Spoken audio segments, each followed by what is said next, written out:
Kelly. Okay, looks like we should be good. All right, welcome everyone to our member empowerment webinar series this summer.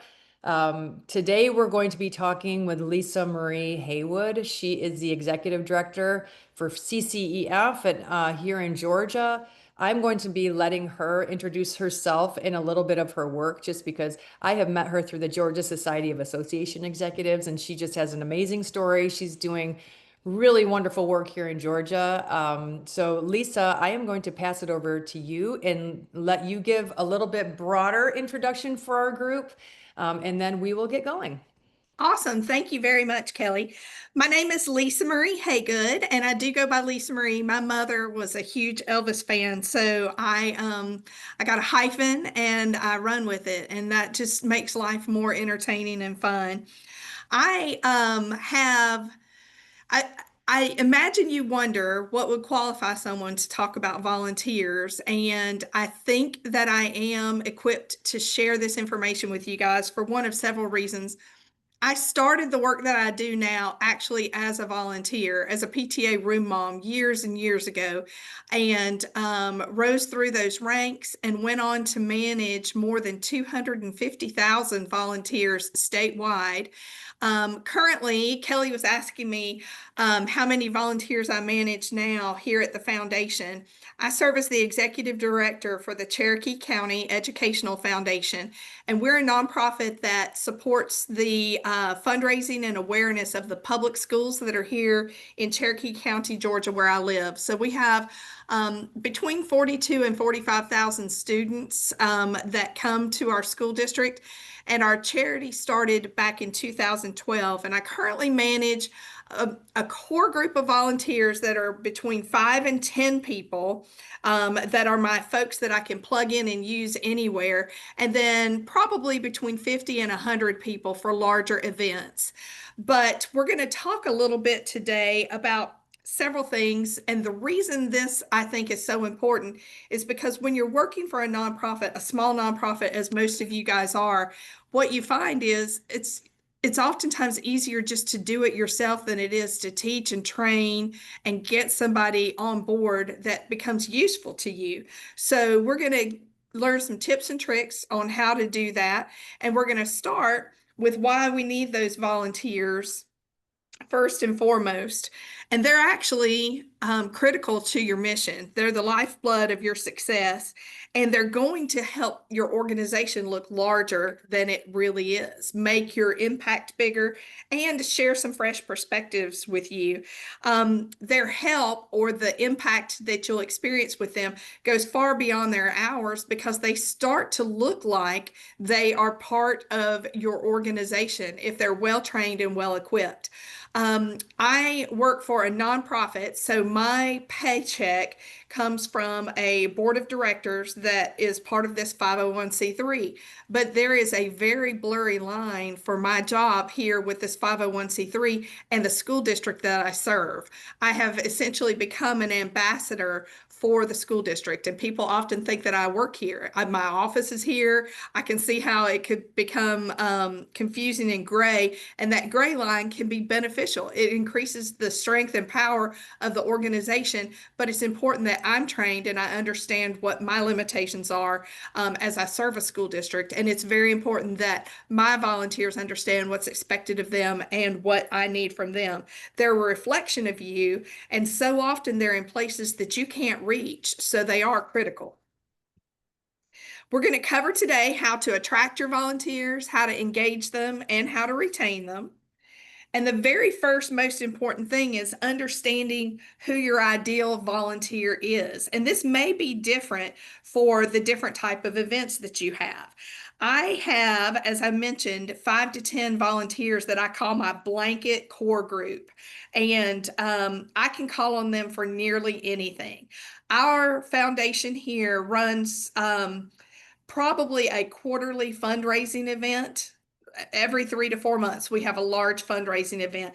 It runs the gambit. We have a black tie gala that we do each year in March.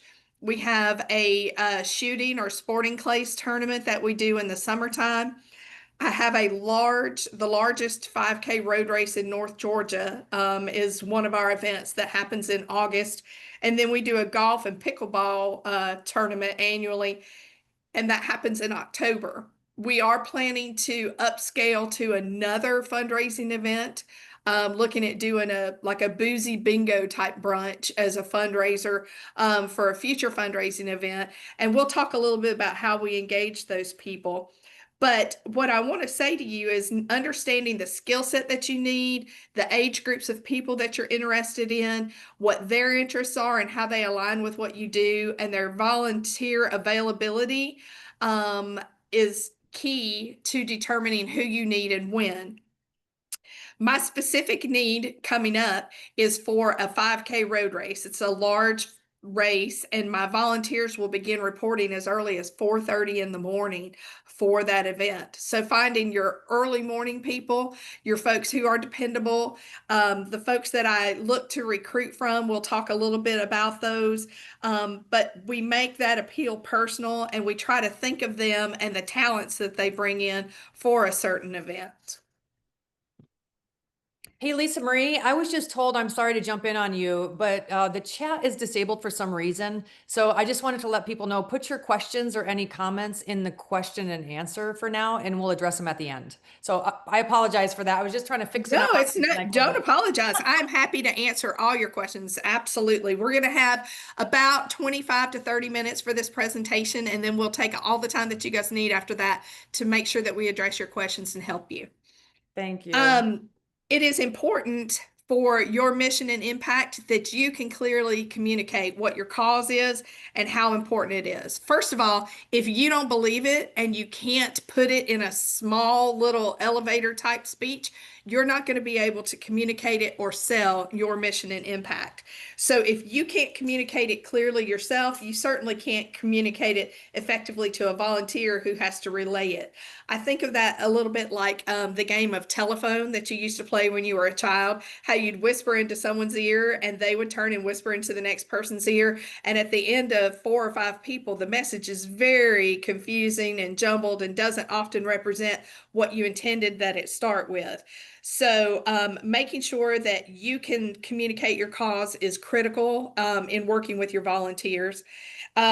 Sharing real stories and testimonies for how volunteers or people are impacted by what you do is another way to really excite volunteers.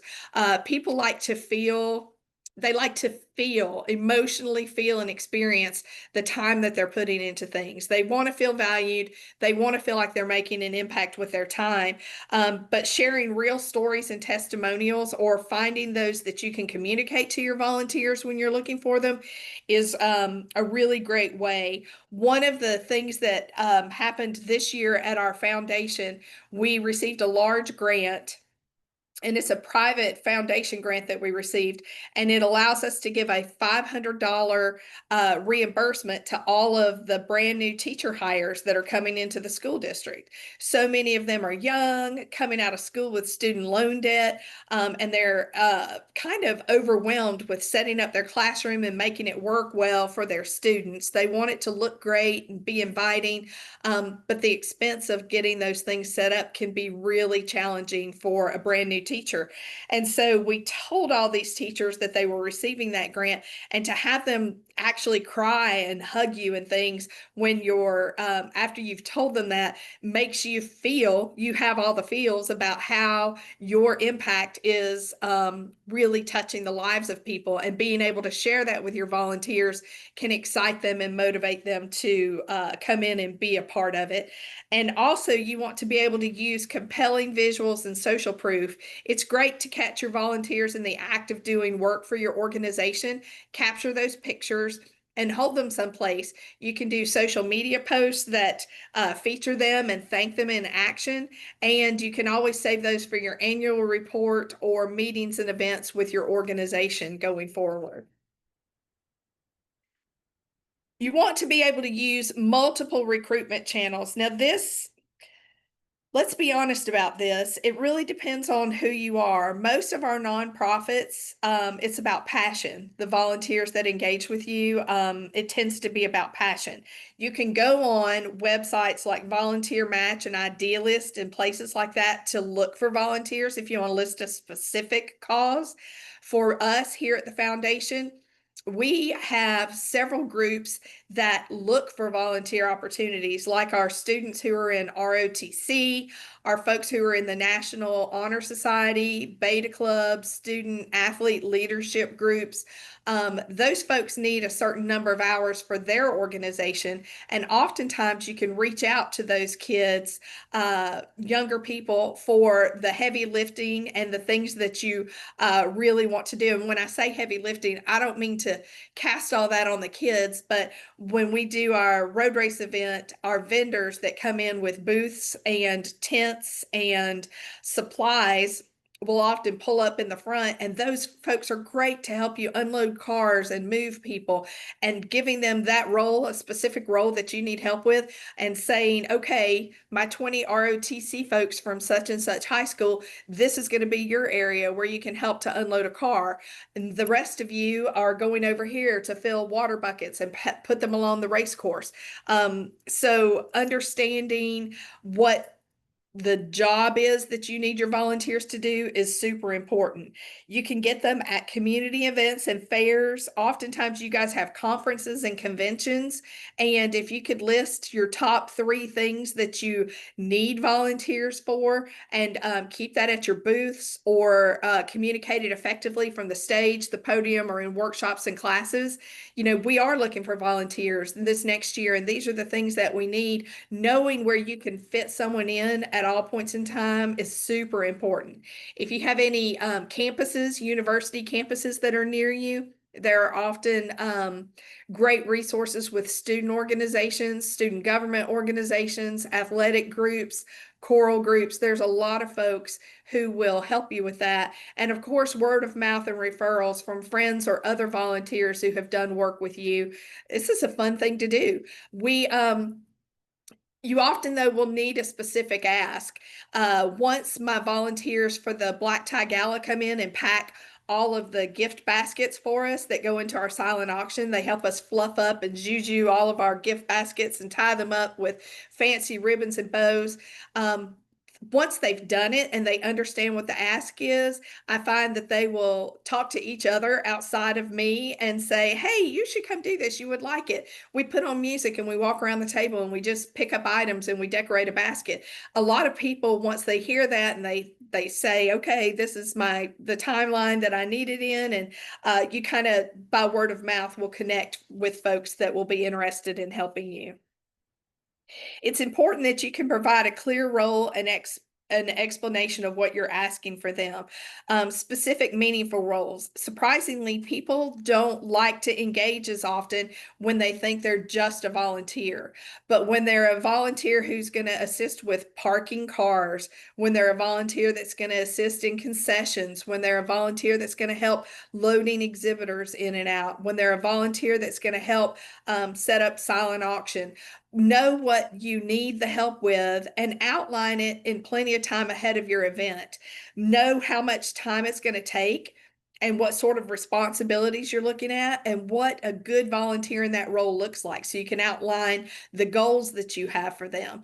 If just saying, oh, come be a road race volunteer, I need you to report at 4:30, it's a whole lot more challenging to find a volunteer for that versus a volunteer that says, hey, I'm going to need you to pass out t-shirts. They're going to be in boxes marked small, medium, large, extra large, and 2XL. And on the back of their race bibs, there's going to be a shirt size. Once you've handed them the shirt, if you can check this off so we know that they've already gotten a shirt, your work is done. Most of the people will have picked up all of their race shirts by 10 o'clock that morning, and we'll wrap things up, break down stuff, and that would be a big help to me. So being able to outline what you specifically need them to do is super important. And it can feel overwhelming. I need 100 volunteers for the road race. Okay, that sounds like a really big ask. It's going to be very challenging for me to fill that. But you've got to break it down eating the elephant one bite at a time, I call it. Break it down. And so, I need this many for parking. I need this many people to deliver the Chick-fil-A biscuits to this event. I need this many people to help all of the Chick-fil-A cows get their outfits on and they can't be seen in public type thing. And then the cows need to be walked to a certain area to meet and greet road race enthusiasts. Know what your roles are, and you're going to have a better time getting volunteers if you have a specific ask for what you want a volunteer to do. Critical also to your volunteer experience is making sure that they're onboarded and trained properly. That is going to feel to a nonprofit leader like too much to ask. But I will tell you that you are going to get more bang for your buck if you can make a specific orientation. Let them know what your organization is about. What are your mission, your purpose, your goals? How do they fit into that? Pair them up with someone else who's done it before or is an experienced or one of your key or core volunteers versus a specific task volunteer. It's important to make sure that it has a cultural fit and mission alignment. When I say that, for instance, we serve the schools here in the Cherokee County School District. When we have that black tie fundraising event, people are in tuxedos and racy ball gowns, and there's a whole lot of alcohol that goes on at that event. So I don't use any student volunteers for that event. I look for adult volunteers specific to that because it's not a good look for my mission, my culture, to have students surrounded by a lot of 400 drinking parents. That's not a good look for my students or for my organization. So you want to make sure that there's a fit for both your organization and for the guests who are experiencing whatever it is you're using your volunteers for. The things that we discuss in our orientation, welcome orientation doesn't have to be complicated. When I do a board member orientation, it's complicated. I allow a 2-hour time slot to review bylaws, to review budgets, to review our mission, our goals, how they align, to do all of the training about making sure duty of care, loyalty, and obedience all get handled. That's a very different orientation than orienting a volunteer. If you expect a good ratio for training your volunteer appropriately is for every hour that they're going to be working, you probably need at least a full minute for every hour they're going to be working to explain what their role is. I think that's a pretty good ratio. If you're asking a bigger ask, it's going to take more time to orient them. Making sure that the vibe for all of your volunteers is positive and inclusive. The worst thing you could do is get a volunteer to come and work for your organization and then leave them feeling left out. So make sure that they're welcome, that they have an opportunity to collaborate and give you input. You can use communications, a GroupMe communication tool for your volunteers. If they're job specific, you can set all of your volunteers into whatever form of communication your organization uses. If it's WhatsApp, GroupMe. I don't recommend text messages because so often their volunteer time happens outside of their work hours and being bombarded. You guys know what it's like. Ba-bing, ba-bing, ba-bing, ba-bing. You don't want those text messages. So make sure that you're finding some other way to communicate with them and give them something that makes them feel included and that their input is valued. Make sure when they do work for you that you're offering thank you, not just to them personally, but publicly. We like to do social media shout outs. So try and capture photographs of your volunteers in action. And, the Coalition of Skin Diseases is so thankful for the help and the time put in by such and such. People love to feel like their time is valued. That doesn't cost you anything. And catching people in the act of doing something positive in terms of outreach and volunteerism is good for them. It's good for their careers. It's good for their relationships with their families. If they have been with you for a certain period of time, celebrate those milestones and achievements. I have had the same core group of people who have been doing volunteer work fixing my baskets for over 5 years now. I have to celebrate them and thank them. When I send them a note, I'm like, wow, you have been so dependable and for so long. Often you can find ways to include them. We, for our volunteers that have been pivotal to us on that black tie event, we offer them a ticket for them and their spouse. cost. So they've done all the work. How cool is it that you can come and participate in that? And we have a table set up with that core group of volunteers. They're all together, they're enjoying a glass of wine, they're having a great dinner, and they're celebrating the hard work that they did to get us across to that finish line. Small gifts or tokens. This is going to sound so silly. I'm going to show you guys. I have these little lip balms. They are, they just have my logo on them. And I think my cost for this when I order them in bulk might be 50 cents.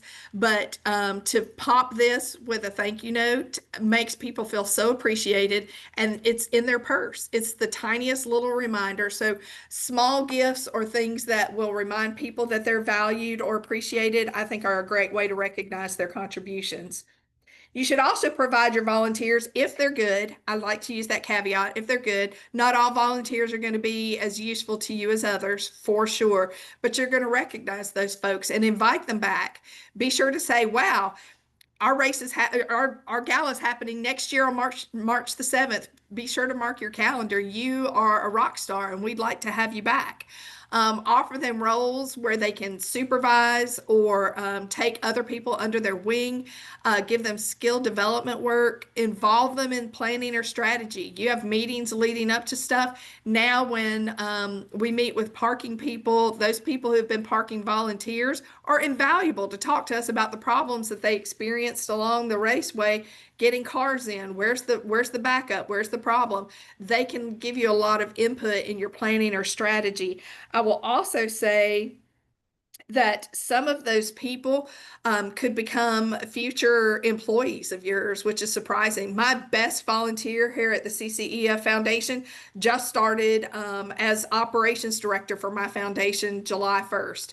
She has been consistent, always there, the spreadsheets, she cleans up stuff, didn't have to be asked what to do, just knew that 2 weeks ahead of the gala, I needed help here in the office, and she would just show up all the time. And now she's paid to work here. So some of those folks, if they're really talented, could become your best employees and people that you lean on outside of a volunteer spirit later on.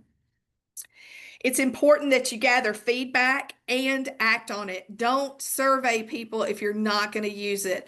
You want to check with your surveys, one-on-one check-ins leading up to the event, and don't just accept people saying, oh, everything was great, I wouldn't change anything. Ask questions of those folks. Hey, what could I do to make your job better for next year's group? Hey, what could I have included that would have made this a more enjoyable experience for you? Get that feedback from them on what's working, what's not working. Some people are just going to spew all the negativity at you. Take it, because there are things to be learned from the negativity, but take the positive too, and then go further with it. Don't just accept, oh, I had a great time, it was excellent, thanks for including me. What's the one thing you would do different to make it a better event for the attendees next year? And a lot of times those volunteers might have input on things that you didn't get to see because you have a 36,000-foot view, right? You're flying the whole airplane and they've been back there with the passengers. So it's a good idea to check, and showing them that their input made an impact in what you're doing and changing going forward makes them feel more valuable too. It's important that you communicate with them, and it's important to note that just because you are communicating with them doesn't mean that they're hearing anything. People communicate differently. What's the best way for me to reach you? Is it by text message? Are you even checking the group chat? I will tell you, we just changed treasurers here at my foundation for the first time in several years, and I found out today's the first time I found out that he never logged in to a digital bank account for my credit card. The credit card that I hold and charge on, he was waiting for my receipts to come to him and then for the bill to come in the mail, pair it all up. Like it's frightening and alarming to me that you could operate without having digital access to accounts. But he's been doing it for 100 million years. He used to be the chief financial officer for the school district. In his mind, all of these things get done in pencil with an eraser on a piece of graph paper. It's how he communicates. And so making sure that you really understand, that meant that all of the things that I was sending him digitally, he didn't see any of them. So I'm thinking, check, I'm a great executive director. I'm communicating all of this to him. He has everything he needs. Well, maybe that's not how he receives his communication. So checking in with your volunteers to make sure that you know how they receive communication is important, and make your contact personal. Make it relational, not transactional. Um, if you are using them once a quarter for an event as a volunteer, then they should be hearing from you at least twice a quarter when you're not asking them for something. So a 2-to-1 ratio on your communication is an ideal formulary. If you need them for an event, they should have heard from you, a phone call, an email, or something. And also check in when you don't need them. Just thank them. Hey, it's been a month since you did that volunteer activity.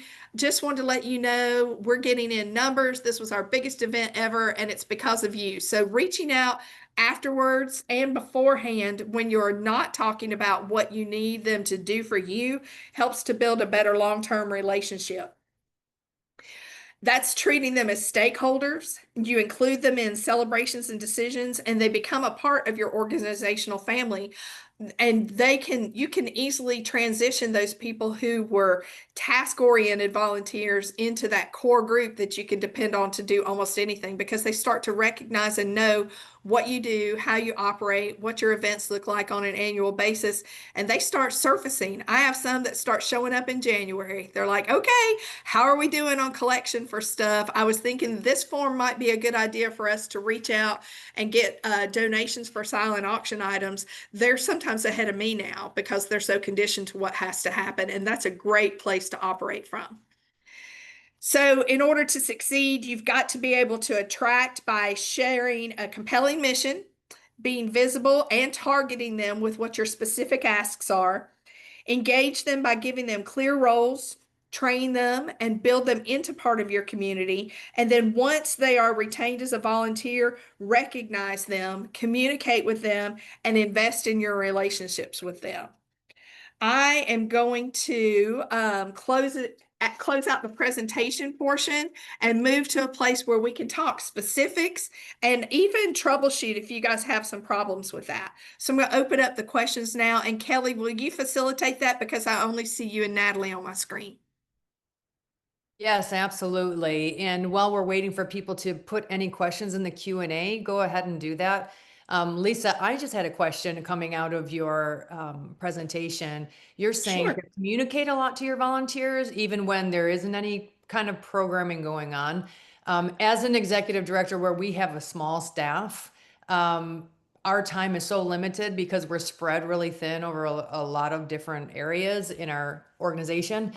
Do you do this personally? I'm just curious. Or do you do kind of like a mass shout out to everybody? Like you mentioned, after the event, you're going to connect with them and let them know it's because of you. This was so wonderful, and give them a little report about that. So I'm just curious, do you actually do that personally, like one-on-one with people to keep that relationship building? Or do you just kind of, because you cover a lot of people, do you kind of do like It's a some of that? great question, Kelly, and I'm going to say both. We make sure that we covet the database of email addresses and things for people who participate as volunteers. Mhm. A couple things. One of my volunteers, this is how crazy the volunteer relationship and deep it goes. One of my volunteers, who now serves as a board member for my foundation, she owns a company called Technical Resource Solutions. And her website company, it's like a computer company, all the things. They offer social media outreach, newsletters, they do all the things, but she now supplies our website. She now hosts all of our email communications here at the foundation. Her folks, her staff that's there, handle the newsletter writing for me that goes out on a monthly basis to all of the Wow. people in our email database. This is a volunteer. And so we make sure, if we have email addresses that come to us through volunteers and things, that we share it with them at Technical Resource Solutions. They upload them, and they are receiving an email communication with a newsletter. They also receive social media posts. So we engage them through social media. We'll take a picture, a group picture, and do shout outs for our volunteers on social media. And I welcome you guys to check that stuff out. My information is going to be posted at the end of this slide. I didn't want to recruit you all to be volunteers or anything for my organization, so I didn't list my website, but Cherokee County Educational Foundation.org. You can see the website and opportunities for folks to engage in the newsletter. To answer your question specifically, when the 5K is finished, the whole list of volunteers that we communicated with will get a thank you email, a group email from me. The ones who are most helpful to me, I kind of mentally pull that aside and do a personal outreach. I would say out of the 50 volunteers that we had last year, my personal communication went to the folks who were their team leaders, like the ROTC leaders, the folks who handle the leadership events. My personal thank you went to them because their kids are going to change and they're going to, I'm offering them opportunities to be a part of our team. And they help me to bring in 15 or 20 people in their group that they manage for me. So it definitely deserves a personal shout out. I just this past week reached out to Angie, one of my gala volunteers, because I hadn't seen any posts from her recently on social media and things like that. And when I said, I haven't seen or heard much from you lately. Is everything okay? And she was so touched by that. And this is July. I don't need her again until January. So, they appreciate hearing from you. And I would honestly say 10 to 12 core volunteers are priceless. When we were PTA moms out in the schools, we had a system to track in. They had to sign in on a computer, IdentiKid computer, to log their volunteer. And when I finished a school year, I had to do this report for PTA. This was long before I was PTA president, but I mean PTA state president. As a local school PTA president, I had to get my volunteer hours together. And I thought, my God, how am I going to track that? I don't have any idea how many hours people worked. And my principal said, well, all of your volunteers have to sign in at the front office. Let's run a report and see what you've got. You guys, my mind was completely blown. There were over 4,000 volunteer hours in the course of the year from August to May that went into that one school.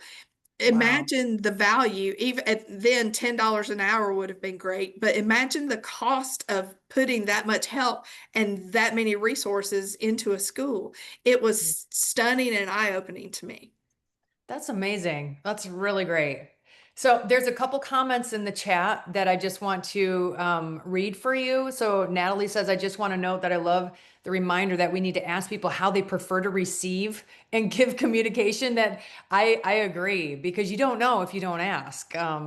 That's a great point. This is a golden rule I try to follow in both my personal and professional communications. Thank you for that. And then Janice Swartz has said, loving the ideas you're providing for how to enlist volunteers for organizations who have members spread all across the nation, not just local. And that's most of us, because we are national nonprofits. And so you're kind of grabbing people from everywhere. I don't know if you have any more insight that you'd love to give about that, because I think that would be helpful to all of us. I would like to give you guys some insight, actually, if I may. Your local Rotary Club, I'm the president-elect for my Rotary Club that's here, and I didn't realize how much effort and manpower they put into volunteering. We have a Heart for Service project that our Rotary Club does on a monthly basis, taking your information and communicating, hey, I'm with such and such nonprofit, and I'd like to come give you guys a presentation about what it is that we do and how we impact. And you can get volunteers from Rotary clubs that have to do service hours. The Optimist Club that is in your group, you can check to see if you have any locally or in the places where you need volunteers. The Lions Club, Optimist Club, and Rotary Club are three civic organizations that have just a mandate to do service above self, and they are happy to give you volunteer hours depending on what you need. I would absolutely peak there. That is a really cool idea. I had a personal question, and please, everybody on the line, feel free to put your questions in the chat or Q&A. But did you see a drop off in engagement and involvement with volunteers during COVID or after? This is something I've personally experienced where people will be in for a little while. They'll have this surge of like excitement about something. I think one of my biggest frustrations is that you give them a project to do, you try to be working with them, and then all of a sudden they just poof disappear. And then all of that momentum that you've gained, in this one area then goes 10 steps backward. Is this a trend that you've been noticing? And if so, are there ways that we can address this and keep those people engaged even in just some sort of a capacity so they don't just like immediately leave? And then, we've got to figure out where they are and how to move forward, et cetera. Great question. I did not personally experience a drop off for COVID. We are the crazy school district that was on TMZ because we opened our doors first. We were the first in the entire nation to go back to school face to Wow. face. Yeah, not a popular decision in the time, but a smart decision for our students. Mhm. So, what I experienced was a pivot more for me as a leader than for my volunteers. I told you guys our largest fundraising event is that Black Tie Gala. We depend on it for our resources and everything we put back into the schools. And faced with a COVID shutdown that would not allow us to do that, um, I I moved to Zoom at that time, just like everybody else did, moved to Zoom and said, okay, well, if we're going to be on Zoom, what can we do to continue with our mission? How would you guys like to do this? And some crazy stuff came up. We moved our online gala. We moved the gala, a black tie dinner, to an online event, and my community helped me Wow. to do this. I'll give you an example. J. Michael's Prime was a restaurant that we partnered with. They would give us gift cards, gift certificates for people in the silent auction. But I said, hey, people aren't getting out to restaurants much anymore, and they were hurting too. The restaurants were hurting too. We took a video crew into the restaurant, and the executive chef filmed how to make a signature cauliflower dish. They have this baked Oh, cauliflower dish that has like Dijon mustard and cheddar cheese and stuff on it. They taught everyone step by step how to make it themselves at oh. home. Then they offered wine pairings with it, and they created a menu so people could drive through and pick up their dinner, a sit down black tie dinner. They Mhm. could pick up their dinner, drive through, take it to their home. Wow. And the swinging medallions, they're like a beach music group that we use to perform. They actually broadcast live for us, and those same folks at Technical Resource Solutions put that band so you could from your home drink your wine, have cooked a dinner. We put that all online. You could have cooked a dinner if you didn't want to cook. You could pick up your dinner on your way, and you Mhm. were engaged, your family, an appropriate event that could be the entertainment was there. We did our fundraising, and believe it or not, we didn't lose any money that year on the gala. We didn't lose Wow. anything. Our community all logged on and watched it. So for us, I think it wasn't easy, but it pushed the need for us to think outside of the box as leaders instead of just doing things the same way. So Mhm. to an extent, you couldn't have the same type of volunteers, but you took the same volunteers and you made sure that you found a way for them to engage and not be lost. That is amazing. I love that idea so much. Well, we're on ideas because you're full of them, Lisa Marie. I want you to share with our group because I just thought it was totally brilliant that cash box that you were telling us about in one of our meetings that you did at one of your fundraisers where the person has to get in there. Could you just Oh, okay. share that idea? Because I thought it was like amazing. I've never heard it before, but I think some of our groups could maybe benefit from this too. Okay, sure. So we every year we do that gala and it has a different theme each year. And this past year it was Wonka themed. So Charlie and the Chocolate Factory, we had dancing Oompa Loompas, we had all of the cast of characters were there at the event, but we created what we called a Wonkavator. And our local production company, O'Brien Productions, had a cash box, the kind that you step into and money blows around. So we held a raffle. It's a 50-50 raffle. And we used a platform called, is it Rally Up? Rally Up is who we use, and they do they do a digital raffle for you. You can control all the parameters of it there. It's great for reporting. It tells you who signed in. You don't have to touch anything. You create the raffle, and then you get a QR code, and everybody can go there and buy the raffle tickets. And we had 400 people in attendance for the event, and we sold the tickets for $100 a piece. So if all 400 tickets are sold, there's $40,000 of income for a raffle. We got our local credit union of Georgia to be the sponsor for it, and they donated $10,000 to put into that cash machine. And we put it in all the denominations. We weren't trying to cheat them. It's much better PR to let that person win a whole lot of money. There were ones, fives, tens, 20s, 50s, and $100 bills. And they had 60 seconds inside that machine. So they had to win the raffle, and then they had to go into the cash machine for 60 seconds in front of everybody and catch as much cash as they could. And they caught $8,700 of it, it wound up on the front page of our paper because everybody was so excited about it, which is good publicity for us as a foundation. And that family, amazingly, it's a family they're big donors to us anyway, so they really enjoyed it, and they're already excited about coming back and having a table full of guests. And just the goodwill that it bought was pretty awesome. Now we have to change our theme every year, so we won't be doing the cash box again. I will tell you, we're moving to Plinko this year. We're very excited about that. We're having an Irish themed gala with kind of making it a big Irish pub. It's on March the 7th. So Oh, that's so I fun. think that's going to be super fun. A lot of singing and dancing and Guinness, and I think it'll be a good time. Oh, cool. Wow. I love it. I want to come. Absolutely. You should come, Kelly. Yeah. So there's a question from Natalie. Can you share a timeline on how long it takes to build and grow a solid base of volunteers? Ooh. I think I don't think this will be popular what I'm about to say to you guys, but I think if you believe in your mission and you believe in what you're doing, you can get a solid base of volunteer. You can compel people to buy into it. If you can sell it, you can have them from go. Again, they amplify your work. So even if out of 10 people you get one good volunteer out of every 10, your work is going to be okay. And I think you cultivate it with time, but I've never experienced a time when I couldn't go find volunteers for an event ever. And if you do, if you're at a loss, I'm not joking. On this slide right here is it's my contact information. I'm happy to just put me in your phone. Connect with me on LinkedIn. If you have questions or volunteer challenges, call me.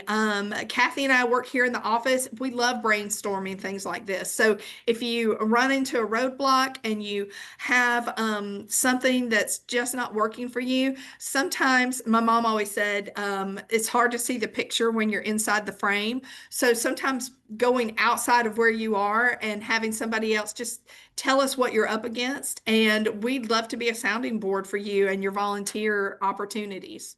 That's awesome. Thank you for that.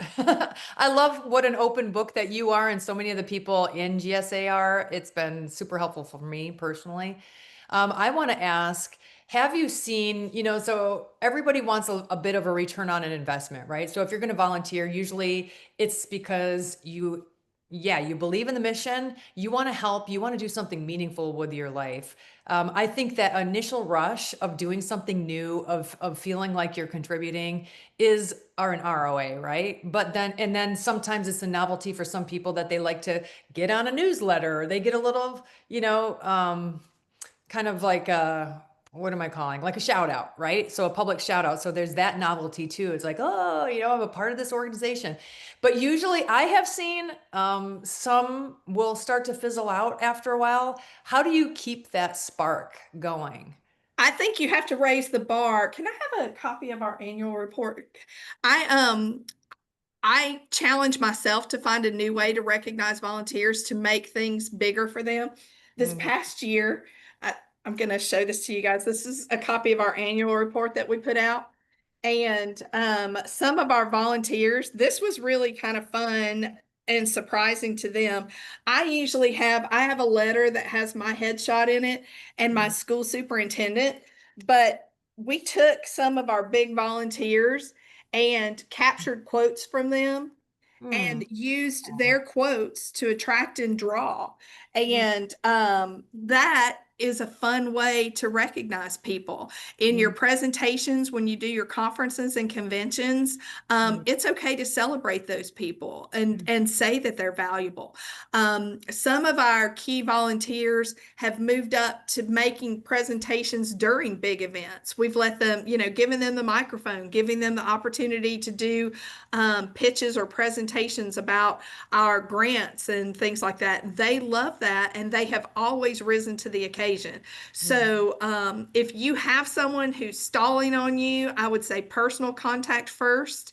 mhm. Make sure that you touch base with them because often they're going to let you know. It's just like an employee. An employee's going to let you know that they're going to leave long before they leave you, right? You're going to see discontentment. You're going to see less participation.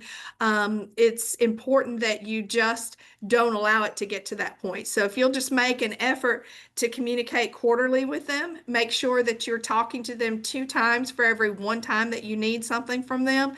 You shouldn't lose them. You may lose them to moving or some other circumstance or life event, but you can even get them back later. I have folks that have babies and they come back.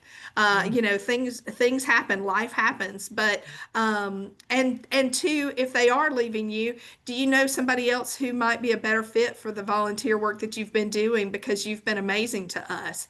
And mhm, hearing that might retain them, but it'll also have them looking for someone who might fit that space for you better. That's really great. Thank you so much. I don't see any more questions that are in our chat box. Want to give everyone just another opportunity to put something in there or just appreciate Lisa Marie for her time today with us. But this has been really great. Thank you so much for your wonderful ideas. You keep your work really fun, and I think that's part of the why you attract so many. It's yeah, it's just great to be a part of something that's alive and thriving and moving, you know. Thank you for that, Kelly. Each of our events that we build it because we would want to attend it. Like, Mm, what would you like to do? I'm having that Irish themed thing. We're like, oh, we need Irish coffee bars and we need beer pong. Like all the things that we would want to do. We mm. try to think what would make it fun for us personally. And if we'd like to do it, then I think we can attract folks to participate. Totally. Yeah, I agree with you. Well, thank you again so much. We're done a little bit early, but I think everybody would appreciate 10 minutes to go take a walk outside or get a cup of coffee. So thank you so much, Lisa Marie. We Thank appreciate you. Have a great afternoon. you too. Bye-bye.